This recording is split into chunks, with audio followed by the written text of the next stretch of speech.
Hey, it's your boy TeflonJohn coming to you courtesy of the Art of Reinvention Talk Show. Look, thank you all for tuning in this 3-part series of my interview with Sterling Wilder, City Councilman of Lynchburg, Virginia. Enjoy. All right, how's everyone doing? It's your boy TeflonJohn coming to you courtesy of the Art of Reinvention Talk Show and Podcast Show. And today I have a great guest. It's a powerful man of Lynchburg. It's none other than Sterling Wilder. And we just want you to take about 60 seconds and just introduce yourself to the people. Good morning. I'm so honored and privileged to be here with you. I watch your podcast all the time. Thank you. And you're so motivational, and I appreciate what you're doing in our community for our residents and for the people that need some inspiration, that need uplifting. So thank you for that. Again, my name is Sterling Wilder. I'm honored to be here. I'm from Lynchburg, Virginia, the great Big Seven Hills. I grew up there with the Garland Rose Elementary and E.C. Glass High School, and I've been there all my life except for my time in college. And my time of working in D.C. I went to Virginia State University, have a bachelor's in science and accounting. And once I finished college, I moved to Washington, D.C. and lived there for 10 years, working for the Federal Deposit Insurance Corporation as an internal auditor. Okay. So I did that for 10 years, commuted back and forth on weekends to Lynchburg. I love Lynchburg so much, plus my parents were here, and my father had a church here. So I was working in church on weekends and then going back to D.C. on Sunday nights or Monday mornings. So my 10 years was a fast-paced life. I was much younger, was in much better shape, so I could do a lot of that running on the highway. Yeah. So I enjoyed my job where we, for African-American male in that industry, as an accounting and as an auditor, we travel over the country reviewing defaulted savings and loans or defaulted banks. So I did it for 10 years, whether it was in San Francisco or Dallas, Texas, or Boston, Massachusetts. We had an opportunity to travel over the United States and do different assignments for my job there. But my heart was still in Lynchburg.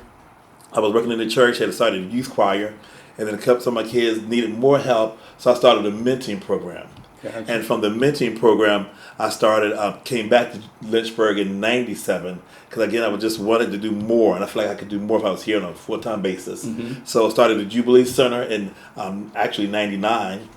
Worked there now for over 20 years. Wow, congratulations. We've seen a blessing through the work we've done there. But in the midst of that, I continue to have a voice at the table. It's so important to be active in our community and to be the example. You always see so many unfortunate negative examples of black men, and people want to always shine light on the negative things. Yeah. So for me, I feel like it's important to kind of go over and above the call of duty and be a strong example. So getting active on serving on various boards, from the Free Clinic to the Community Access Network Board, to the Operator James Board, to Thomas Jefferson Popular Force Board, to various different boards in our community. I've also served on the Lynchburg School Board for 9 years. In Lynchburg, you have a term limit. You're appointed by City Council. So I was appointed, I think, 3 times, so up to the 9-year maximum. Gotcha. So I did that for 9 years, right when I started Jubilee. Again, I would just say why you were in the education piece, again, because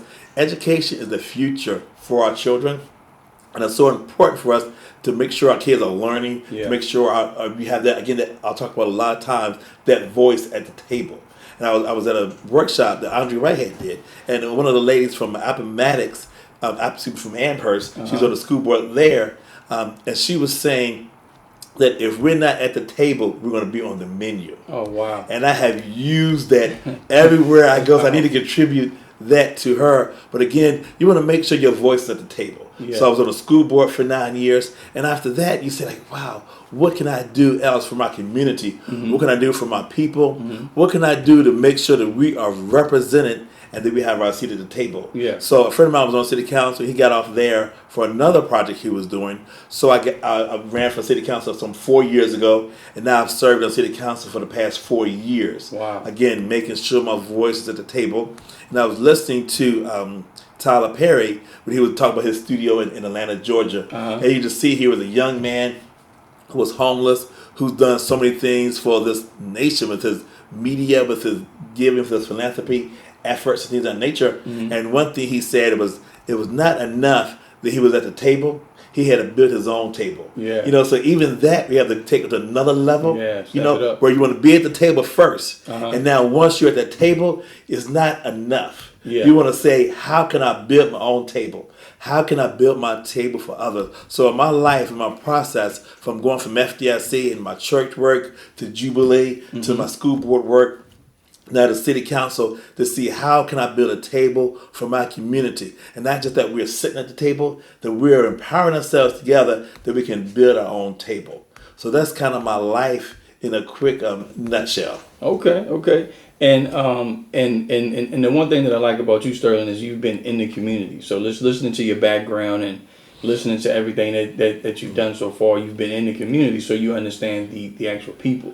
I think there's a misconception with politics sometimes that everyone kind of looks from the outside in, but you've actually started on the ground level and worked your way up. Now, when you're talking about, being a leader in the community and going above the call of duty, what advice can you give to people who are worried about that external image, who are afraid of making those sacrifices? One thing, when I think it was I lost my sister last November, which was probably the worst, largest losses of my life. Me and her, we were the only two. It was I almost say how many we have, probably 9 or 11 of us. And me and my sister, we were the only two that weren't married. We were both close to the same age. She's a little older than I was. But we were not married. We didn't have any biological children. We both had foster kids. So we had a similar path. We were both in our music ministry at our church. So we would travel together. We did a lot of things together. So I think when she passed, so many things happened at the same time. I lost her, and then we had some issues in our city, 2 major issues that were somewhat challenging. So when you're attacked from every side, it gets a little challenge. Yeah. And people forget you're still human. So even though they don't think you're human, they still want to attack you for your voice or your opinion on certain things. And I always continue to vote my conscience, but people forget you're human. Yeah. So they'll attack you on Facebook, they'll attack you through emails, and various other things when you stand up for what's right. So over the time, it was a challenge. And in the midst of that, I wrote something about my 2020 vision, about what my plan was. And so many times you get asked, why don't you do this? Why don't you do that? Yeah. They want to say you're not doing enough. Yeah. And I saw one post that really hit my core, was saying, well, somebody tried to defend me, and they said, well, can't he do more? And I was like, wow, can I do more? And here I am, I work probably about 20 hours a day. Can I do more? But then you got to get off of the attack on you and kind of reverse it and say, you ask yourself questions, what can you do more? Yeah. And also came to the point where I was saying, what can I do to help empower my people? What can we as together, not like my people, but us, but I talk about us together, what can I do to encourage others to be advocates for the community, advocates in the community? And one thing, I listed out several things that people can do to work in the community, to volunteer in the community, to have a presence in the community. Yeah. And we so often to sit back and judge one another and ridicule one another, but we have got to make a difference ourselves. Yeah. And the last part of the statement that I wrote, and I'll give you a copy, I think I have one in the car. The last part of that I felt compelled to do was when I was talking about what can we do individually. Because when I started Jubilee, or when I started on the youth choir or the mentoring program almost 30 years ago, when I started those things, I had to be the first person to start it. Yeah, you gotta be. I got several people to come along with me, but sometimes you got to be willing to walk this road alone. And I was reading a book by Jawante Kanjifu, and it said, only if we dare to struggle do we dare to win. And we can sit back and criticize this person or that leader. But we as people, we've got to ask ourselves, what is my role in this race? Yeah. What is my role in this fight for freedom, fight for justice, fight for our kids and our community? What is my role? And sometimes you got to walk alone. It's great to have a team. It's great to have people with you. It's great to have those people saying you can do it. It's great to have people support you and grab that vision and encourage you to keep going. But sometimes in life, I have realized you got to walk this walk alone. Yeah. If you're committed to it, you've got to walk this walk alone. And you got to be prepared to do that because you will make a difference. And the point that I really want to get to is that whatever your small part is, you got to do that. If, for example, if you're just mentoring one kid a day, or one kid a week, or one kid a month, if you're doing your small piece, we can make this world so much better. Yeah. The thing is, we get to the point where I can't be used by God, or if you're going to bring in religion here, or I can't be used by God, or I've had a conviction, or I've done this, or I've done that, or I grew up in poverty, or I grew up without a father, or I grew up in a challenging household. To me, that's more of a factor that you need to be a voice, because you've known what they've gone through. I grew up with great parents. My father was a pastor. He was janitor at East Glass High School. My mother washed dishes and ran off Macon for 20 plus years. So I had hardworking parents, great parents. I had a loving environment, and I thank God for that. So some people grew up without a father. Some people grew up where their parents were on drugs. Some people, but it takes all of us growing up in this different backgrounds where we can help other people, and various experiences that we have gone through that can be a benefit and a blessing to somebody else. So I think all of us have a gift. All of us have a tool. All of us in this melting pot together. So whatever your gifts are, whatever your past is, you can use that past to encourage somebody else, to uplift them up. Exactly. And I think your past becomes your actual story, because now you have an audience. Right. You know, I really can't speak to a lot of drug addicts because that's not my past. You know, I can speak to kids that were mistreated and, you know, and abused by people, you know, because that's what I've been through, you know. So I think that many people are afraid of, you know, what people are going to say. So when you talk about the critics and people attacking you on Facebook and social media, I find so many people that's like, John, I want to do videos, I want to do podcasts, but the main thing, they're not afraid of being in front of people. They're afraid of the criticism. And I always tell people, I watched a motivational video, I forgot the name of it, but it was saying that it's easier to look out the window than it is to look in the mirror. And when you look out the window, you can point fingers and look at everyone. But when you look in the mirror, you're stuck with that image of yourself. And I think that, you know, I had to kind of walk that tightrope, because it was a lot of times where I was afraid of what people were going to say, you know, what I look like or what I sound like. And it just became that time where I think it's easier to criticize from the actual stands than it is to play in the game. It's easier to say like what their player should have done. It's easier to say what, you know, the city council member should have done. But when you're in those shoes, it's much harder. And then one thing was, you know, working at Juvenile for 20 years and starting that project. And we have like for example, we have a gym, and sometimes some days we have 20, 30 guys there, maybe guys and girls there in the daytime with open gym during the school year, during normal time. Right now, challenges getting different. But normally we have an open gym for persons, and I work with a couple of boards, like the workforce board. So I have a lot of resource tools there for employment, like through KDC One, might want to hire 20 people, or different other places want to hire a person. So different training programs. So sometimes I'll stop the open gym and give people an opportunity to learn about a new career program. I'll learn about this program. Gotcha. One of my young men, TeflonJohn, he took us up on it, and he got into one of those career programs through CVCC and another program, and then he worked at one place. Now he's at, I think, Delta Star. You know, originally he was making biscuits at Hardee's. So he's one of those kids that took us up on that and listened. And unfortunately, some people, when we stop the open gym and bring the people out to present, they'll leave. Yeah. Or if they know ahead of time, you know, they'll say like, "Oh, I'm not coming," or they'll see a sign and say, "We're gonna have so and so here tomorrow." They won't come. Yeah. You know, They don't see the value. And I think the problem. I mean, they say, "Oh, you're right there next to like." I don't know if you're like James Crossley, but in the community you're in, you know, when there's so much poverty there, why aren't you even making a bigger impact, you know? But we got to continue to do our strongest and kind of continue to evaluate ourselves. What can I do here differently? You know, but in studying people and looking at the situation, I think in our community, one of our biggest challenges is fear. Yeah. Where I'm fearful of the unknown. I'm feared of stepping out and where I might not succeed. I'm fearful. I'm comfortable in my setting, so I'm going to do the familiar and do this setting. Yeah. And that's the biggest challenge I deal with is people who are afraid of stepping out. Yeah. I don't want to give up this check. I don't want to give up this environment of comfort. I don't want to. I'm trying to be politically correct. Yeah. But again, that comfortable setting, Yeah. they don't want to give that up. Yeah, and you see that a lot, especially in the African American community, because some people haven't been exposed to a lot. Like me and my mother were fortunate enough where we lost our house. We lived in a real good neighborhood off of Euclid Avenue, front backyard. We lost the house. We had to move to public housing. Wow.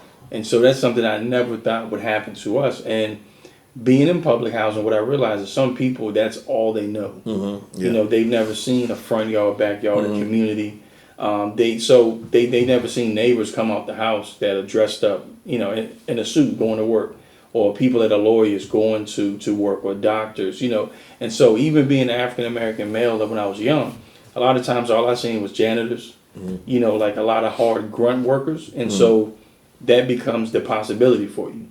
You know, and I think that at times they need to be exposed to something new. And like you said, that new is uncomfortable. And so a lot of times, you know, they don't see the value of, you know, sacrificing time to actually go towards a career. You know, many people don't really know the difference between a job and a career. Right. Yes. You know, and I think that what you're doing can impact them. But it's just like you said, everybody doing that and putting forth the individual effort. Because we all have different audiences. There's people that you can reach that I can't. There's people that I can reach that you can't. And in the Bible, you know, it speaks about, you know, when Paul was talking about, you know, giving babes milk. I think a lot of times we overgive. You know, we don't meet people where they are. Right. And we over talk to them where they don't understand it. So how do you, being on city council, like how do you bridge that gap to where you're trying to meet people where they are in the community? You know, and I think it's important for me to be in the community as much as possible throughout. So I become active in a variety of sources. So through my Jubilee hat and doing community meetings and talks and having community events there, that platform, or going to one of the neighborhood meetings like at Timbridge Hill or Daniels Hill or Diamond Hill. So again, going to those settings where the people are and making sure they know that I'm available, making sure I'm listening to their concerns, making sure that I'm accessible to them. So I think that's important, especially as a civic leader. You got to make sure the person knows that you're touchable, you know, that you're reachable. Yeah. That when they have concern about their trash or they're concerned about this or that, you know, it may be small to you, but it's large to them. Yeah, you know, to them. So I got to make sure that I'm accessible. Again, I try my very best. Like, for example, we had a situation where a person's coming to my office all the time and saying, we need a sidewalk on Florida Avenue. You know, and I've looked into that, and it had been on the city council books for like 15, 20 years or so. Wow. So I'm on a particular committee that deals with construction and those projects. So I asked the city, you know, the manager and the staff, I said, I keep hearing from citizens about a sidewalk on Florida Avenue. What is the status of that? So they did look at that and said it's been there for years because of the train trestle right near KDC1. That was a challenge and some things, so I kind of been putting it off. I said, well, I keep getting concerns about that, so we need to bring that to the forefront. Yeah. So I got that back on the agenda where they started actively pursuing that. Gotcha. And then the first initial estimates was about $9 million. You know, and people were saying, "Oh my goodness, why is he doing a sidewalk for $9 million?" You know, but we spend millions of dollars on roundabouts. I mean, one roundabout was like $7 million. Yeah, and they were everywhere. You know, everywhere the state is pushing that. So they talk about building a sidewalk for $9 million. But then the part that really hurt me was when they labeled it a sidewalk to nowhere. Wow. Yeah, and I seen that in the notes. That really bothered me. And being on city council, I think it's important to keep your composure. It's important to not be angry with the community. Yeah. But to study, the Bible says, be slow to speak. Yeah. So yeah, I'm so thankful for my upbringing and my teaching to be slow to speak. But when they started talking about a sidewalk to nowhere, when I think about that sidewalk from Florida Avenue that goes to Florida Avenue, that neighborhood, Ward 2, that goes to White Rock, that goes into downtown. When they say it's a sidewalk to nowhere, you're discounting the people, the hardworking people that live in those areas. Yeah. Thank you all for watching part 1 of this 3-part powerful series of my interview with Sterling Wilder, Councilman of Lynchburg, Virginia. Stay tuned till tomorrow night when part 2 airs. Thank you.